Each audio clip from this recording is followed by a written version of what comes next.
বিশ্ব নিউজ 24/7 का दर्शकों को सादर प्रणाम, जोहार सलाम।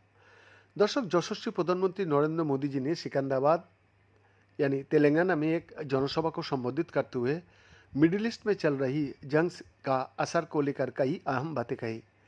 उन्होंने यूक्रेन युद्ध का भी जिक्र किया और भारत पर जंग का गंभीर प्रभावों की जानकारी दी। आदरणीय प्रधानमंत्री जी ने लोगों से अपील किया है कि वो 1 साल तक शादियों के लिए सोना ना खरीदें। पीएम मोदी जी ने कहा, मैं लोगों से अपील करता हूं कि 1 साल तक शादी के लिए सोना ना खरीदें।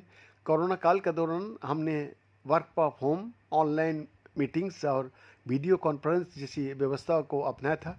धीरे धीरे हम इनकी आदत भी डाल चुके थे। आज समय की मांग है कि हम उन व्यवस्थाओं को फिर से प्राथमिकता दें।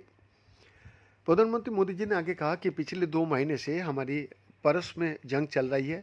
इसका असर दुनिया सहित भारत पर भी बहुत बुरा बोझ पड़ रहा है। मौजूदा परिस्थितियों में विदेशी मुद्रा बचाने पर भी विशेष जोर देने की ज़रूरत है, क्योंकि दुनिया भर में पेट्रोल और डीजल बेहद महंगा हो चुका है। इसलिए ईंधन की बचत करना हमारी जिम्मेदारी होगा। दुनिया इस समय बड़ी सप्लाई चेन संकट से गुजर रही है। यूक्रेन युद्ध ने वैश्विक कठिनाई को और बढ़ा दिया है। पीएम मोदी जी ने बताया कि पिछले 5 से 6 सालों से हमारी सरकार इस संकट से निपटने के लिए लगातार कोशिश कर रही है। विश्व भर में फर्टिलाइजर की एक बोरी लगभग 3,000 रुपया में बिक रही है, जबकि भारत के किसानों को वही बोरी 300 रुपये से भी कम दाम में उपलब्ध कराई जा रही है। प्रधानमंत्री नरेंद्र मोदी ने कहा, इस देश में कांग्रेस ने भ्रष्टाचार और परिवाद को बढ़ावा दिया, संवैधानिक संस्था को गला घोटने का काम किया। जब टीएमसी बनी तब उसने कांग्रेस से ये सारी बुराइयां सीख ली थी। साथ ही लेफ्ट की जितनी बुरी आदतें थी उन्हें भी टीएमसी ने अपना लिया।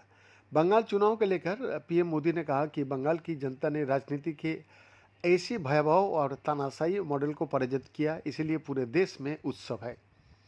उन्होंने आगे कहा, असम से उड़ीसा और बंगाल से पुडुचेरी तक ये सिर्फ चुनावी विस्तार नहीं है, बल्कि भारत की राजनीतिक मानस में आए उस परिवर्तन का संकेत है जहां जनता अब वंशवाद नहीं, विश्वासवाद चुन रही है। बीएन का एक्सक्लूसिव रिपोर्ट, विश्व न्यूज 24/7 रांची।